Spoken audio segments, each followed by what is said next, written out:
Bismillahirrahmanirrahim. Assalamualaikum warahmatullahi wabarakatuh. Selamat pagi, salam Om Swastiastu, Namo Buddhaya, salam kebajikan. Pepatah mengatakan tak kenal maka tak sayang. Maka dari itu, alangkah baiknya saya memperkenalkan diri terlebih dahulu. Perkenalkan, nama saya Erin Soleha, SE, MM, CFP. Saya merupakan salah satu dosen di program studi manajemen Fakultas Ekonomi Bisnis di Universitas Pelita Bangsa. Video ini dibuat dengan tujuan untuk memenuhi salah satu syarat dalam program sertifikasi dosen, yaitu dokumen pernyataan diri dalam unjuk kerja Tridharma Perguruan Tinggi dalam bidang pengajaran. Dalam kesempatan kali ini, saya akan memaparkan mata kuliah yang saya ampuh di program studi manajemen, yaitu mata kuliah manajemen keuangan. Mata kuliah manajemen keuangan ini merupakan salah satu mata kuliah wajib dengan kode mata kuliah MGM 307. Mata kuliah ini memiliki bobot 3 SKS dan berada di semester 3. Salah satu kewajiban saya sebagai dosen, saya telah menerapkan Tridharma Perguruan Tinggi, diantaranya adalah bidang pengajaran, di mana pada bidang pengajaran ini saya menerapkan metode pembelajaran DIA, yaitu Delivery, Interaction, and Assessment. Materi yang saya sajikan ini mengacu pada capaian pembelajaran lulusan program studi manajemen Universitas Pelita Bangsa. Mata kuliah ini berisikan konsep dasar pengelolaan keuangan perusahaan yang terkait dengan pengelolaan keuangan serta tanggung jawab manajer keuangan, serta analisis laporan keuangan, analisis waktu uang, dan pengelolaan keuangan perusahaan dan pribadi. Selanjutnya juga mengenai investasi beserta jenis-jenisnya. CPL pada mata kuliah manajemen keuangan ini terdiri dari 4 aspek, yaitu sikap, pengetahuan, keterampilan umum, dan keterampilan khusus. CPL yang pertama adalah menunjukkan sikap tanggung jawab atas pekerjaan di bidang keahliannya secara mandiri. CPL kedua, menguasai konsep teori dalam ilmu manajemen dan menerapkannya dalam berbagai tipe organisasi, baik bisnis maupun non-bisnis pada tingkat lokal, nasional maupun global. CPL ketiga, mampu menerapkan pemikiran logis, kritis, sistematis, inovatif, dan konteks pengembangan ataupun implementasi ilmu pengetahuan serta teknologi yang memperhatikan dan menerapkan nilai humaniora sesuai dengan bidang keahliannya. CPL keempat, mampu menunjukkan kinerja mandiri, bermutu, dan terukur. CPL kelima, mampu mengambil keputusan secara tepat dalam konteks penyelesaian masalah di bidang keuangan, berdasarkan hasil analisis informasi dan data. Sedangkan untuk capaian pembelajaran mata kuliah adalah yang pertama, mahasiswa mampu menghasilkan keputusan strategis dengan baik berdasarkan analisis informasi dan data keuangan. CPMK yang kedua, mahasiswa mampu mengaitkan dengan benar ipteks dan informasi keuangan. CPMK yang ketiga, mahasiswa mampu menunjukkan karakter jujur, bertanggung jawab, peduli, dan mandiri dalam kegiatan kerja manajemen keuangan pada perusahaan maupun entrepreneur.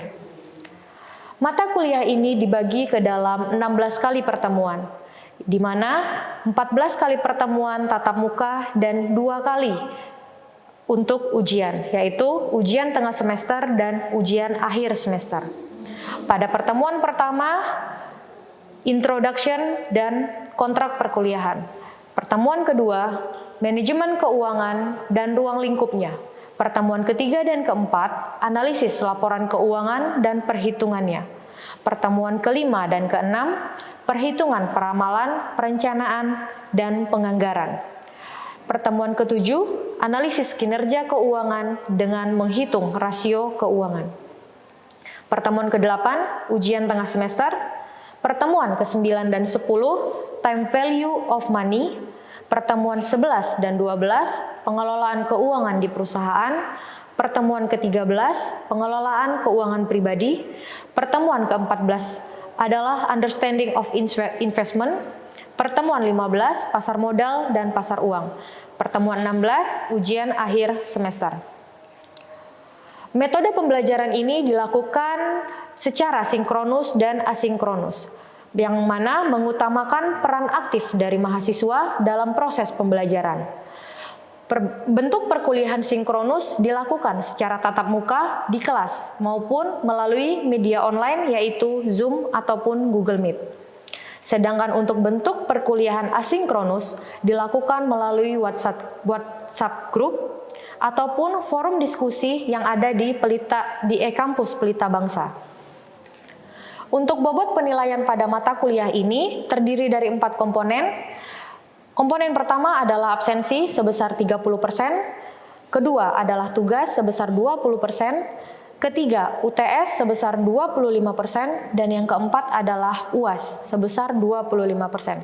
Sehingga total bobot penilaian yang ada di dalam mata kuliah manajemen keuangan ini adalah 100%. Demikianlah informasi yang bisa saya sampaikan mengenai mata kuliah manajemen keuangan untuk mahasiswa Prodi Manajemen di Fakultas Ekonomi dan Bisnis Universitas Pelita Bangsa. Berikut ini adalah cuplikan proses pembelajaran yang saya lakukan secara sinkronus di kelas. Selamat menyaksikan. Assalamualaikum warahmatullahi wabarakatuh. Waalaikumsalam warahmatullahi wabarakatuh.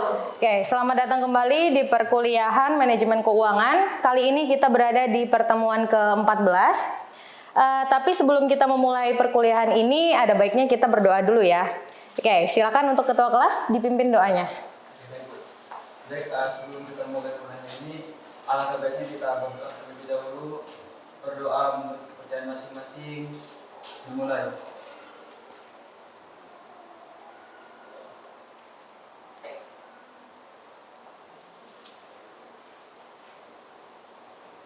Berdoa selesai.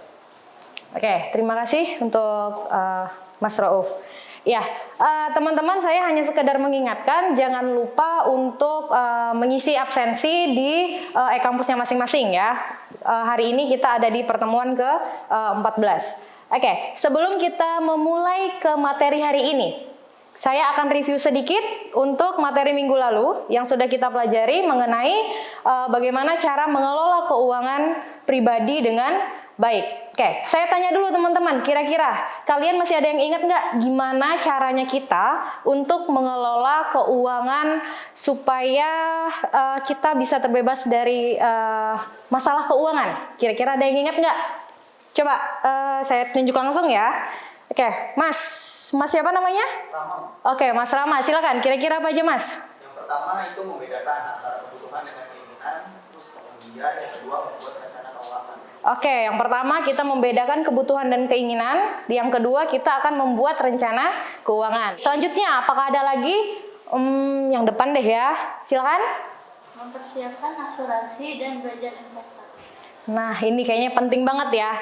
Jadi teman-teman, di dalam mengelola keuangan kita jangan pernah lupakan untuk mengasuransikan diri kita sendiri ya. Jangan hanya aset kita doang yang kita asuransikan, tapi diri kita sendiri juga harus diasuransikan. Entah itu nanti anak kita ataupun keluarga kita, itu juga harus ada asuransinya. Kemudian yang terakhir tadi apa sebutkan? Mengelola investasi ya? Atau mulai berinvestasi?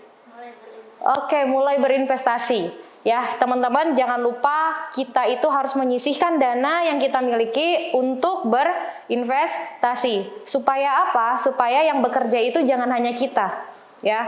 Tapi kita juga membiarkan uang kita bekerja untuk kita. Jadi jangan kita terus yang bekerja untuk uang, ya. Nah, seperti itu. Itu sedikit review mengenai materi di minggu lalu. Selanjutnya, materi pada hari ini kita akan belajar mengenai dunia investasi ya. Kita akan belajar investasi lebih dalam supaya teman-teman bisa mengimplementasikan di dalam kehidupan sehari-hari. Oke, selanjutnya kita harus tahu dulu nih ya. Kita harus tahu dulu kira-kira apa yang dimaksud dengan investasi itu. Ya, di sini dikatakan bahwa investasi itu adalah kegiatan menempatkan dana pada suatu atau lebih dari satu jenis aset, ya. Jadi kita bisa menempatkan dana yang kita miliki pada satu wadah ataupun lebih. Nah, di dalam buku juga disebutkan bahwa jangan letakkan danamu hanya di satu keranjang saja. Ya, itu kenapa bisa dikatakan seperti itu? Karena kalau kalian meletakkan dana kalian di satu tempat saja, kalau seandainya di tempat tersebut dana kalian simpan, kemudian terjadilah kerugian, sehingga uang kalian gak rugi-rugi banget. Tapi kalau kalian letakkan di tempat A, tempat B, tempat C, di saat yang A mengalami kerugian, apakah yang B dan C bisa menutupi kerugian kalian? Bisa. Nah ya, makanya akan lebih baik di dalam dunia investasi itu harus meletakkan dana yang kalian miliki di berbagai jenis aset ya, berbagai jenis tempat untuk berinvestasi. Nah, yang mana di sana juga dikatakan bahwa ada tujuan yang ingin kita capai ya. Tujuan kita berinvestasi itu untuk apa? Ya, di sini dikatakan bahwa tujuan investasi adalah mendapatkan penghasilan, ya, berarti akan ada return tambahan. Siapa yang bekerja? Apakah kalian yang bekerja? Siapa yang bekerja? Uang. Uang yang kalian miliki bekerja untuk siapa? Untuk kita. Jadi bukan kalian yang bekerja untuk uang. Ya, kalau kalian yang bekerja untuk uang, ya nanti di saatnya kalian, entah itu kalian menjadi entrepreneur ataupun kalian bekerja di perusahaan, itu kalian yang bekerja untuk uang. Tapi kalau kalian berinvestasi, uang kalian yang bekerja untuk kalian sendiri, ya seperti itu. Nah, kemudian di sini juga dikatakan bahwa investasi itu terbagi ke dalam dua jenis, ya. Jadi di dalam investasi itu ada dua jenis. Yang pertama itu ada real asset, dan yang kedua ada financial asset. Secara sederhana, ya.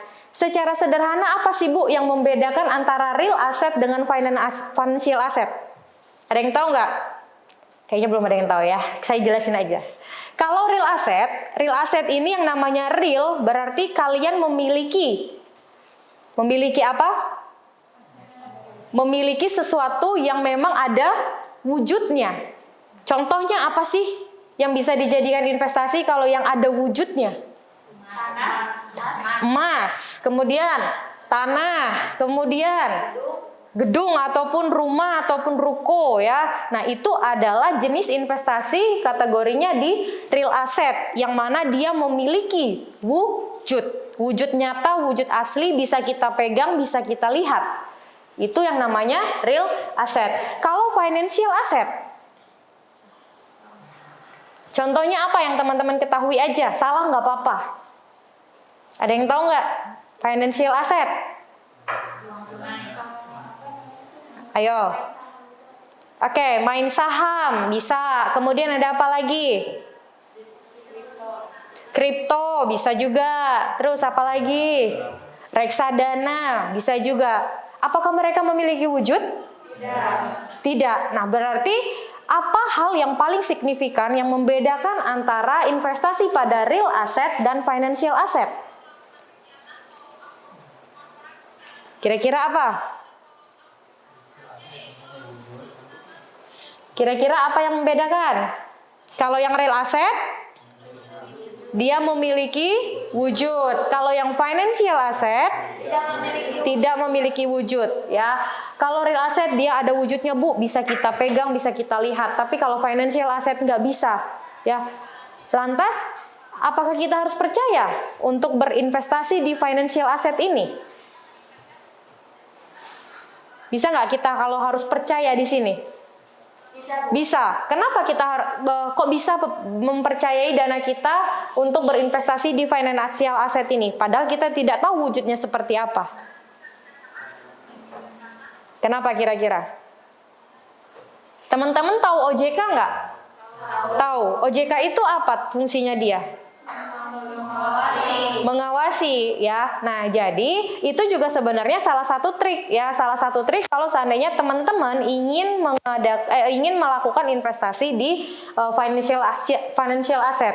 Kalau kalian ingin melakukan investasi di financial asset, silahkan kalian pilih baik itu platform ataupun sekuritas-sekuritas yang memang sudah diawasi oleh OJK. Kenapa? Karena kalau sudah diawasi oleh OJK, teman-teman tidak perlu khawatir karena sudah ada yang menjamin, ya, sudah ada yang menjamin dana kalian. Tapi kalau seandainya kalian investasi pada platform ataupun perusahaan-perusahaan yang belum diawasi oleh OJK, itu resikonya sangat besar. Resiko apa, Bu? Resiko investasi bodong, ya. Kalau investasi bodong itu terlaksana, kalian nggak bisa nuntut ke siapa-siapa untuk menuntut uang kalian yang telah kalian katakan, oh tadi jenisnya adalah investasi.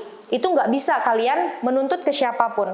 Tapi kalau ke platform yang memang sudah diawasi oleh OJK, itu kalian bisa menuntut kepada si OJK-nya tadi.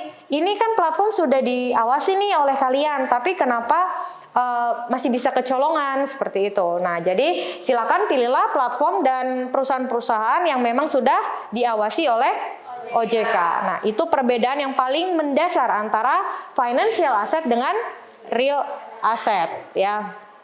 Nah, selanjutnya, sebelum kalian melakukan investasi, ya, satu yang paling utama kalian lakukan adalah tujuan kalian berinvestasi itu untuk apa sih?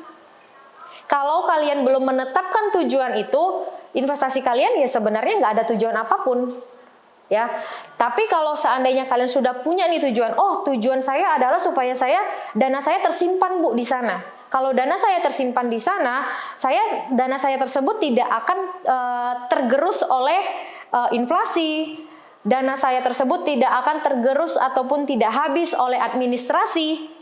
Ya, teman-teman pernah nggak kalau seandainya kalian nabung di ATM? Ya, di saat kalian nabung di ATM, kemudian setiap bulannya ada nggak potongannya? Ada. Habis nggak uang kalian lama-lama? Habis. Niat kalian tadi awalnya ngapain sih? Nabung pengennya dana tersebut terjaga, ya, baik secara nilainya ataupun secara nominalnya, ya. Tapi pada akhirnya dengan kalian menabung di rekening yang kalian miliki, apakah bisa terjaga nilai tersebut? Enggak. Nominalnya pun akan menurun? Iya. Nominalnya menurun karena apa? Karena biaya administrasi. Kenapa nilai uang itu sendiri juga bisa menurun? Karena semakin kesini ada pengaruh dari inflasi tidak? Ada. Pengaruh inflasi biasanya, misal nih, kalian mengumpulkan dana 10 juta untuk nikah misalkan, ya. 10 juta itu kalian kumpulkan saat ini. Tapi kalian akan berniat untuk menikah 5 sampai dengan 10 tahun yang akan mendatang. Apakah 10 tahun yang sekarang bisa kalian gunakan di 5 atau 10 tahun mendatang? Enggak. Kira-kira nominalnya udah berapa? Ya mungkin udah sekitar 9 jutaan, ya. Kenapa nilainya menurun, Bu? Ada yang namanya inflasi di dalam nilai waktu uang. Nah, makanya teman-teman sebelum melakukan investasi tersebut, silahkan kalian menetapkan terlebih dahulu tujuan kalian melakukan investasi itu untuk apa. Ya, kalau kalian ingin menabung saja, nggak apa-apa. Silahkan kalian beli produk-produk yang minim resiko. Ya, nah ini nanti berkaitan dengan tingkat toleransi resiko di dalam diri masing-masing investor, ya. Karena kalian ini kan adalah calon investor nih. Apakah bisa dipukul rata, Bu? Tidak bisa. Kenapa tidak bisa dipukul rata? Misalkan nih, Mila dia adalah tipikal yang menyukai resiko. Kemudian Mila menginginkan untuk mendapatkan pendapatan return yang lebih tinggi. Apakah Mila mungkin untuk membeli reksadana ataupun deposito? Gak mungkin karena dia adalah seorang risk taker, ya. Dia suka akan resiko. Kemudian misalkan ada Iis. Iis adalah tipikal investor yang takut akan risiko. Sedangkan dia takut, tapi dia pilih produknya adalah produk saham.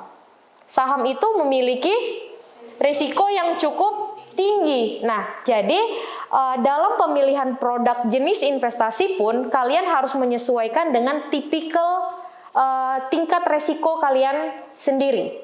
Ya, jadi jangan sembarangan dalam membeli produk untuk berinvestasi. Oke, tadi kalian sudah menetapkan tujuan. Kemudian kalian sudah mempertimbangkan juga tingkat toleransi risiko yang kalian miliki. Jika kalian sudah menetapkan ini, lakukan. Ya, kalau kalian nggak melakukan ini, lama-kelamaan uang kalian akan tetap habis. Kalau lama-kelamaan uang kalian tetap habis, kalian akan muncul pertanyaan, uang saya tadi kemana ya? Dipakai buat apa ya? Tapi kalau dana kalian dialokasikan untuk investasi, bisa jadi kalian nanti akan memiliki dana yang bisa digunakan untuk hal apapun yang kalian mau, sesuai dengan tujuan kalian melakukan investasi tersebut. Ya, jadi menetapkan tujuan keuangannya, kemudian diukur juga dengan tingkat toleransi di diri kalian sendiri. Nah, di sini ya, di dalam dunia investasi itu, return itu pasti linear dengan resikonya. Semakin tinggi resiko, berarti semakin tinggi juga return yang akan kalian peroleh, yang kalian dapatkan. Tapi kalau seandainya returnnya rendah, return rendah itu pasti resikonya juga rendah. Itu linear. Kalau seandainya nih, resikonya resiko rendah, Bu, tapi return yang diberikan adalah return yang tinggi. Kalian yang sudah tahu ilmu ini, apakah kalian mau untuk berinvestasi jika ditawarin oleh sales kayak gitu? Kenapa kalian gak mau? Bisa dipastikan bahwa investasi tersebut adalah investasi bodong, ya. Karena ini adalah prinsip dasar dalam melakukan investasi. Jadi kalau seandainya returnnya tinggi, oh resikonya juga tinggi nih. Tapi kalau seandainya resikonya rendah, pasti return yang kalian dapat juga rendah. Nah, kalau modal itu tergantung ya. Kalau kalian menempatkan dana kalian cukup besar, berarti resikonya juga tergantung nanti ya produknya apa. Semakin besar juga keuntungannya nanti. Tapi kalau rendah, modal yang kalian tempatkan, berarti nantinya juga akan rendah yang kalian dapatkan. Nah, ini tadi sudah sempat kita singgung sedikit ya mengenai real asset. Contoh dalam real asset, benar apa yang kalian katakan tadi. Contohnya adalah tanah, sawah, ya, lahan ladang seperti itu. Itu adalah contoh daripada real asset ataupun properti. Properti itu baik rumah, gedung, ruko, ya, itu bisa kalian beli juga, ya. Berarti kumpulin pundi-pundinya dulu supaya kalian bisa membeli ini, ya, membeli tanah ataupun membeli rumah. Kemudian logam mulia ya maksudnya, karena emas itu juga terbagi dalam dua jenis. Ada yang emas perhiasan, ada yang emas logam mulia. Nah, kalau tujuan kalian adalah untuk berinvestasi saja, kalian belinya yang mana kira-kira? Yang logam mulia. Kenapa kalian gak pilih perhiasan sebagai bahan untuk investasinya? Karena nilainya turun. Kenapa turun? Perhiasan itu kan bisa dipakai ya. Misal nih, contoh. Ya, contoh. Cincin, ini saya beli misalkan pada saat saya membeli, ini beratnya adalah 1 gram misalkan. Saya pakai cuci piring, mandi, kemudian kegesek-gesek. Apakah beratnya menurun? Jelas iya, ya, apalagi kena air, ya. Yang namanya kena air pasti beratnya pun akan menurun. Nah, di saat menurun, kemudian kalian jual lagi, apakah kalian bisa menuntut, saya belinya 1 gram loh, tapi kenapa sekarang cuma 0,5 gram? Ya, kalian juga harus sadar diri bahwa ini kalian pakai, ya. Makanya boleh beli emas sebagai bahan investasi, tapi belilah yang logam mulia, jangan yang perhiasan. Ya udah Bu, kalau gitu saya belinya perhiasan aja, tapi nggak saya pakai. Yang namanya psikologis manusia ya, wah lebaran nih, pakai ya, biar ada yang bling-blingnya seperti itu. Nah, tapi sesuaikan dengan psikologis diri kalian sendiri juga. Kalau kalian mampu untuk menahan, tidak menggunakan ataupun tidak memakai, itu nggak apa-apa. Silakan kalian beli yang perhiasan. Tapi kalau kalian ngerasa bahwa diri kalian kayaknya saya nggak mampu deh dengan godaan itu, ya, lebih baik kalian beli yang logam mulia saja, karena logam mulia itu nggak akan dipakai seperti itu ya. Nah, kemudian kita lanjut untuk yang financial asset ya. Di financial asset tadi dia apakah memiliki wujud? Tidak ya, dia tidak memiliki wujud. Ya, jadi wujudnya seperti apa, Bu? Dia hanya dana saja ya, yang kalau dulu itu saham itu ada bentuknya seperti ijazah, selembar ijazah ya kalau dulu. Tapi kalau sekarang pembelian saham ini sudah tidak menggunakan bukti fisik. Ya, kalau saham ini dia menandakan bahwa bukti kepemilikan perusahaan. Kalau obligasi, bukti surat hutang ya. Nah, jadi kalau seandainya saham itu adalah bukti kepemilikan perusahaan. Misalnya nih, Bu, saya mau beli BCA, Bu. Walaupun satu lot, apakah kalian sudah punya itu bagian dari perusahaan? Sudah, walaupun satu lot ya. Nah, satu lot itu sama dengan berapa lembar sih? 100 lembar ya. Nah, jadi dengan kalian membeli satu lot saja emiten yang ada di bursa efek, itu kalian artinya sudah memiliki bagian dari perusahaan tersebut. Tapi 0,00 sekian ya persenannya. Nah, kemudian kalau obligasi itu adalah surat bukti hutang.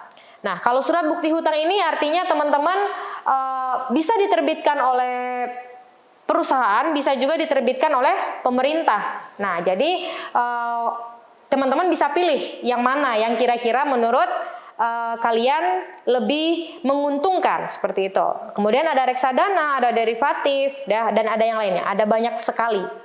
Nah, kemudian kesimpulannya apa, Bu?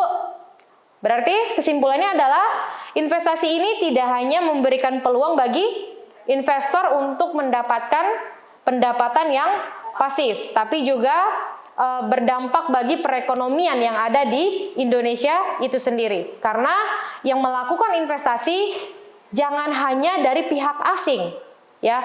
Karena kebanyakan sekarang banyaknya pihak asing yang melakukan investasi di Indonesia. Nah, sebaiknya sekarang kita orang-orang Indonesia sendiri yang melakukan investasi di rumahnya sendiri. Terserah kalian mau di real asset kah ataukah di financial asset. Silakan kalian pilih sendiri.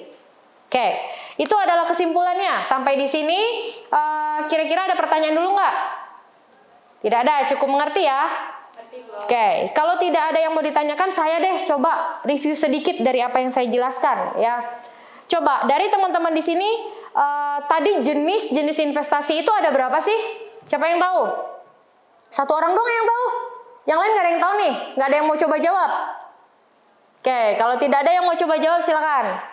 Jadi jenis-jenis investasi itu ada dua, Bu, tadi. Yang pertama itu investasi pada real asset, yang kedua itu financial asset. Kalau real asset itu investasinya ada wujudnya, kalau financial asset itu investasinya nggak ada wujudnya. Oke, nice ya, good. Jadi jenis investasi itu ada dua. Yang pertama adalah financial asset, yang kedua real asset. Kalau financial asset tidak memiliki wujud, kalau real asset memiliki wujud. Oke. Nah, sedikit tugas untuk minggu depan ya, teman-teman. Jadi di sini saya memberikan sebuah case ya. Jadi teman-teman silakan buat narasi sebagus mungkin. Kemudian silakan kalian pilih, saya kasih kalian dana 100 juta, kalian mau investasi di mana? Dan berikan alasannya, kenapa kalian pilihnya investasi tersebut. Ya, ini silakan dikumpulkan di minggu depan. Oke, mungkin itu saja yang bisa saya sampaikan pada kesempatan kali ini. Sampai bertemu kembali di pertemuan ke-15 di minggu depan. Oke, sekian dari saya untuk pertemuan kali ini. Saya ucapkan terima kasih kepada teman-teman semua. Saya akhiri, wassalamualaikum warahmatullahi wabarakatuh.